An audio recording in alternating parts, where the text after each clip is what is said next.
Сәлеметсіздер ме? Сіздермен бүгін кукурузный хлопьядан чак-чак жасайтын боламыз. Сіздерге ең алдымен керегі ирис жарты килограмм, кукурузный хлопья жарты килограмм, сары май 250 грамм, немесе шоколадный майда болады. Майымызды жақсылап баяу отта ертеміз, жақсылап араластырып тұрамыз. Ертеміз, оған ирис конфетімізді саламыз. Ирис конфетімізді салғаннан кейін жақсылап араластырып тұрамыз, жабысып қалмау үшін. Араластырамыз жақсылап.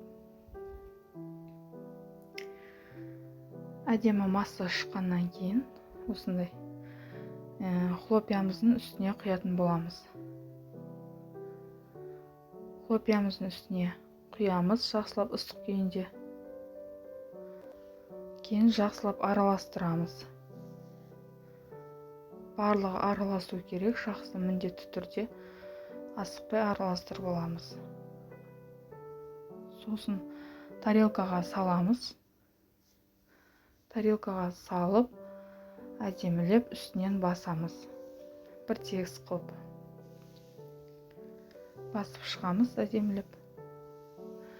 Кейін тоңазытқышқа 1 сағатқа қойып алсақ болады.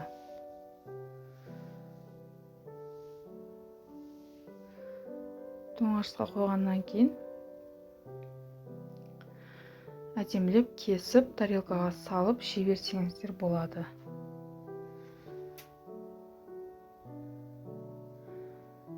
Жұмсақ әдемі болып шығады. Кесіп үй жағдайында жасап көрсеңіздер болады. Менің каналыма тіркеліп, лайк басуды ұмытпаңыздар.